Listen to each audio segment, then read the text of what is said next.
Hello बच्चों, welcome back on my YouTube channel infinity classes में आप सभी का स्वागत है। तो बच्चों, आज की इस वीडियो में हम लेकर आए हैं नीट एंट्रेंस टेस्ट के बायोलॉजी 2017 के जो क्वेश्चन पेपर था उससे कुछ इम्पोर्टेंट क्वेश्चन मैंने लेकर आया हुआ है। तो उस क्वेश्चन को आज मैं यहाँ पर आप लोगों को सॉल्व कराऊंगा। और अगर वीडियो पसंद आए तो प्लीज़ कमेंट सेक्शन में ज़रूर बताइएगा और इसे लाइक, शेयर और सब्सक्राइब कीजिएगा।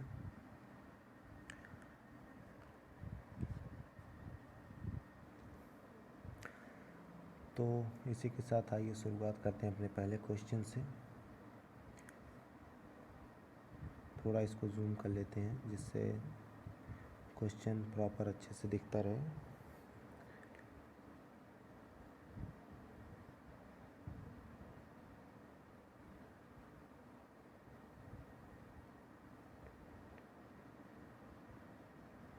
तो इसमें जो फर्स्ट क्वेश्चन हमारा कह रहा है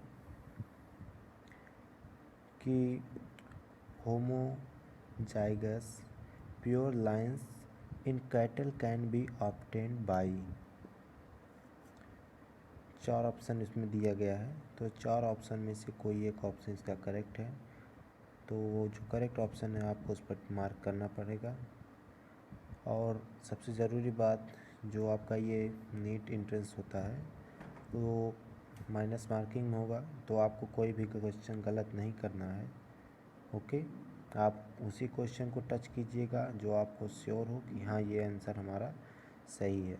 या तो 50-50 के चांसेस ज़्यादातर क्वेश्चन में बन रहे हैं, तो आप उसको थोड़ा उसमें थोड़ी रिस्क ले सकते हैं कि हो सकता है सही हो जाए। बाकी तो इसमें जो क्वेश्चन पहला है कि homozygous pure lines in cattle can be obtained by. तो 4 ऑप्शन है, इसमें से जो करेक्ट ऑप्शन होगा हमारा वो होगा ऑप्शन डी, यानी mating of related individuals of same breed.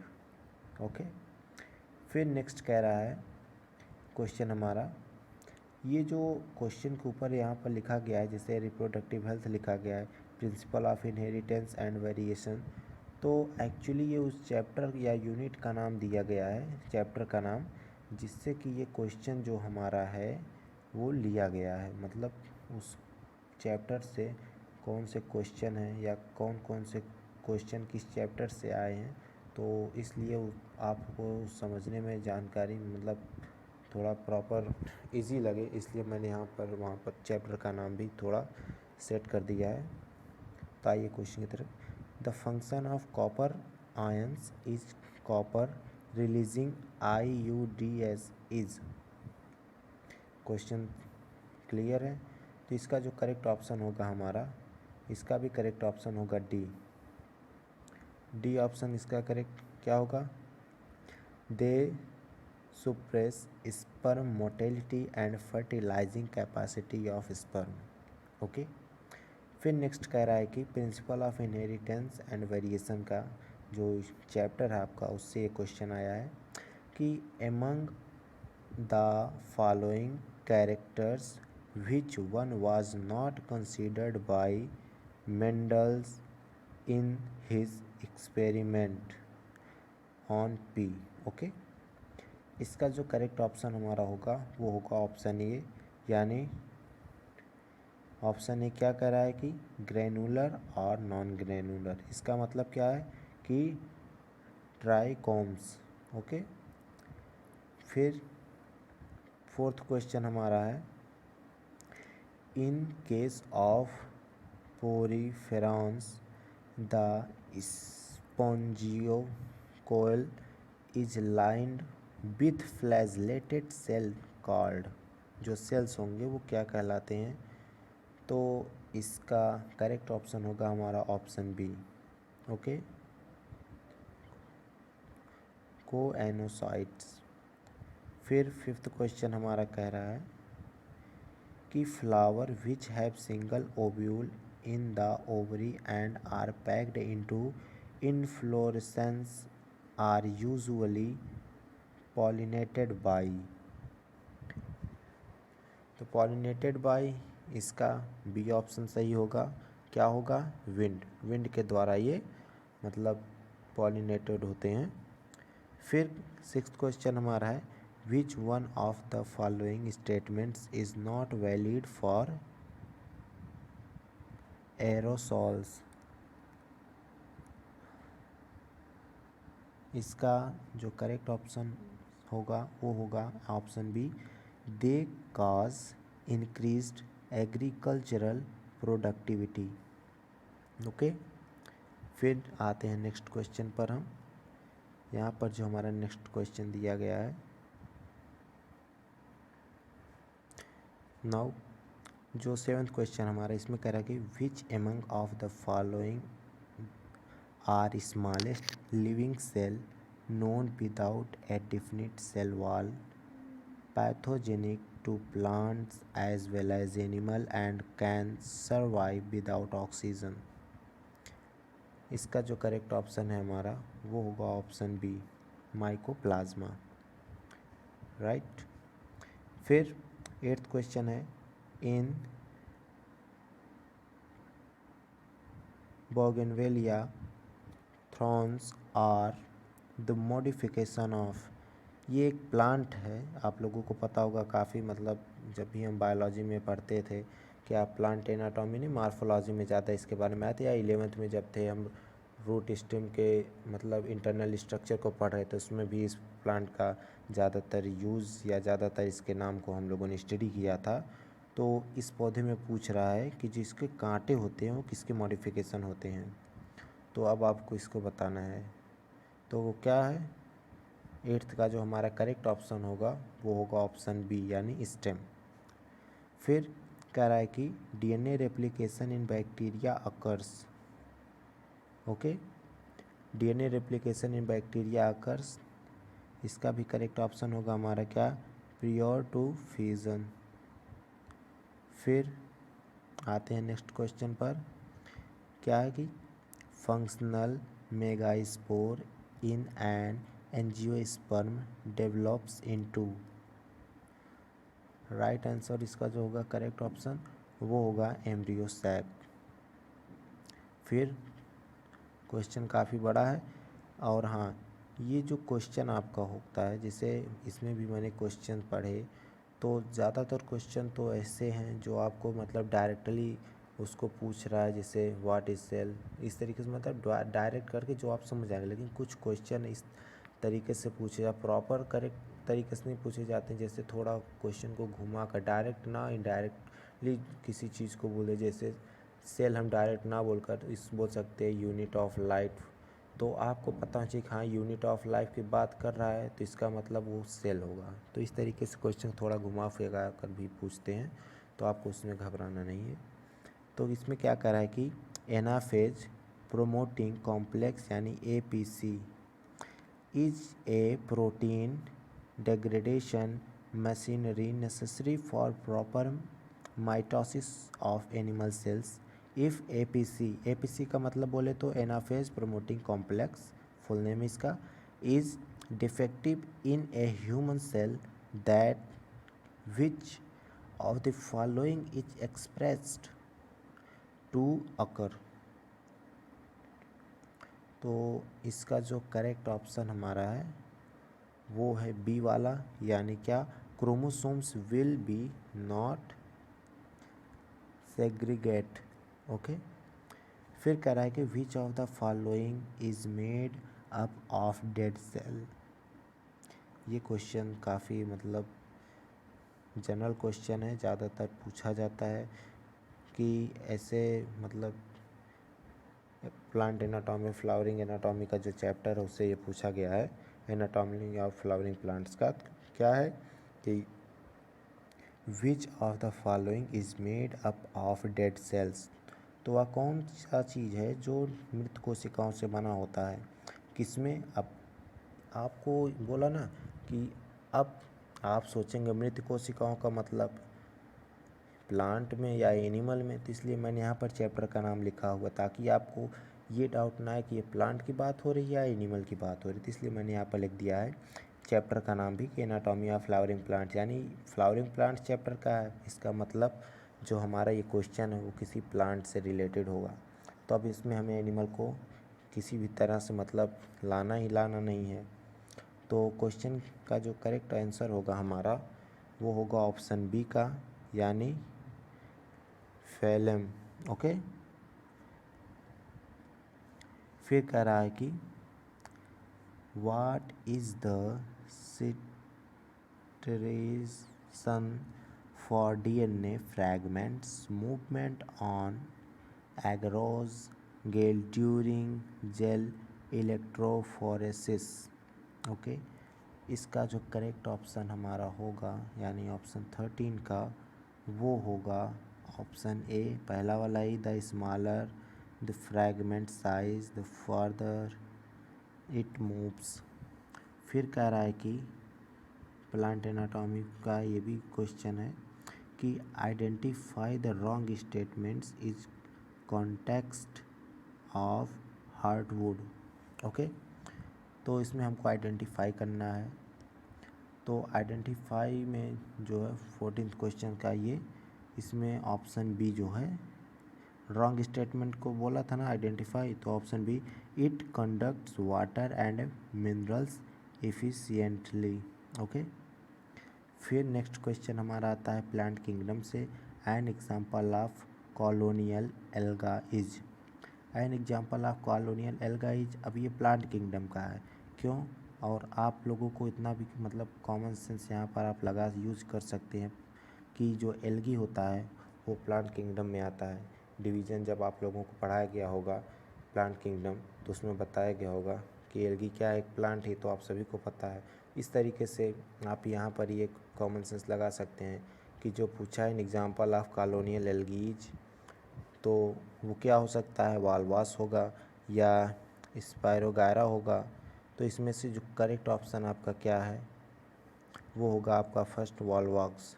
Volvox के बारे में जब आप स्ट्रक्चर इसका देखते होंगे तो एक सर्कल में ढेर सारे सर्कल्स अगर इस तरीके से मतलब लगा दिए जाएं और थोड़ा उसमें क्या रहता है जैसे, तो कॉलोनी के फॉर्म में रहते हैं। इसका जो स्ट्रक्चर हम अगर माइक्रोस्कोप में देखें तो हमको एक मतलब सर्कल के फॉर्म में दिखाई देते हैं जिसमें मटेरियल्स साला जैसे लगता है कुछ मटेरियल्स भरे गए हों उस तरीके से। फिर कह रहा है कि ज़ाइगोटिक meiosis is a characteristics of, ज़ाइगोटिक meiosis is a characteristics of किसका होगा हमारा, क्लेमाइडोमोनास का होगा। फिर कह रहा है कि which of the following statements is correct. आपको क्वेश्चन ध्यान से पढ़ना है, मैं बता रहा हूँ बार बार, जिससे यहाँ पर क्या बोल रहा है करेक्ट।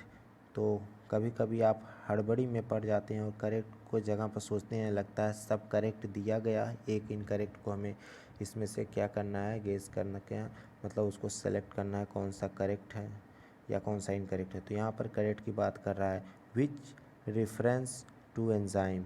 ओके, तो इसका जो करेक्ट ऑप्शन हमारा होगा वो होगा option A, whole enzyme equal to क्या दिया है यहाँ पर, एपोएंजाइम प्लस कोएंजाइम। ओके, ये हमारा करेक्ट होगा। बाकी अगर हम यहाँ पर सेकंड ऑप्शन को देखते हैं कि यहाँ पर क्या दिया है, coenzyme equals to apoenzyme plus whole enzyme, तो ये तो आप सर बिल्कुल से बिल्कुल गलत है। आप इसको मतलब जो enzyme action and it's regulation chapter था हमारा, उसमें आप लोगों को इस एंजाइम के बारे में अच्छे से मतलब डीप स्टडी कराया गया होगा, तो उसमें आप लोग इसको देखेंगे, अगर इसको पढ़ेंगे, बायोमॉलिक्यूल्स चैप्टर, उसमें सब दिया गया है, प्रोटीन, विटामिन या अदर जो भी हमारे ऑर्गेनिक कंपाउंड्स या ऑर्गेनिक कंपोनेंट्स है उसके बारे में यहाँ पर दिया गया था, तो पढ़ेंगे अब पता चलेगा। फिर यहाँ पर कह रहा है कि नेक्स्ट क्वेश्चन हमारा कि a disease caused by an autosomal primary non disjunction is. Okay, तो इसका जो करेक्ट ऑप्शन क्या होगा, मतलब करेक्ट ऑप्शन 18th का वो होगा हमारा ऑप्शन डी वाला, यानी down syndrome. Down syndrome Turner. वैसे ये जो क्वेश्चन दिया गया है 10th का कि ये disease caused by an autosomal primary non disjunction is, तो अगर आप ये जो चैप्टर हमारा principle of inheritance and variation, इसमें जो विभिन्नता वाला ही मतलब वेरिएशन पोर्शन, जहाँ पर ये हम डिजीज़ के बारे में पढ़ते हैं, जैसे ये Turner syndrome, down syndrome, Klinefelter हो गया, या स्कल सेल एनीमिया, ये वाला पोर्शन अगर आप जितने अच्छे से मतलब इसको तैयार कर सकते हैं कर ले, क्योंकि इससे ज़्यादातर क्वेश्चन आप कैसे बनेंगे, आपको जो 12th का जो बोर्ड एग्ज़ाम है उसके लिए भी, और प्लस जो नीट प्रिपरेशन आप कर रहे हैं उसके लिए भी ये क्वेश्चन या ये चैप्टर मान के चले तो काफ़ी इम्पॉर्टेंट चैप्टर है। तो आपको इसके बारे में, और जो आप एक का क्या दिया गया है कि आणविक संरचना, इसके बाद का जो जस्ट चैप्टर है, जस्ट इसके बाद का वो चैप्टर, तो ये दोनों चैप्टर आपके लिए मोस्ट इम्पॉर्टेंट है। आप इसको जितनी भी डीप स्टडी इसके बारे में कर पा रहे हैं वो कर लीजिए, आपके लिए ज़्यादा बेटर रहेगा। फिर नेक्स्ट क्वेश्चन हमारा है, a gene whose expression help to identify transport cell is known as. तो इसका जो करेक्ट ऑप्शन हमारा होगा वो होगा ऑप्शन डी का, क्या होगा option D, selectable marker. Okay, फिर नेक्स्ट आता है हमारा मार्फोलॉजी ऑफ फ्लावरिंग प्लांट से। क्वेश्चन क्या कह रहा है कि plant which produce characteristics pneumatophores and so vivipary belong to. तो इसका जो करेक्ट ऑप्शन हमारा होगा वो होगा ऑप्शन ए, यानी क्या होगा, हैलोफाइट्स। ओके, उसके बाद जो हमारा एक 21 क्वेश्चन आता है, ये क्या है, ये जो क्वेश्चन आपका लिया गया वो लिया गया फोटोसिंथेसिस इन हायर प्लांट्स, मतलब जैसे जो हमारे ट्रीज, हायर प्लांट्स मतलब जो ट्री की कैटेगरी में आते हैं उसके आधार पर। तो इसमें क्या कह रहा है कि with reference two factor affecting the rate of photosynthesis, which of the following statements is not correct।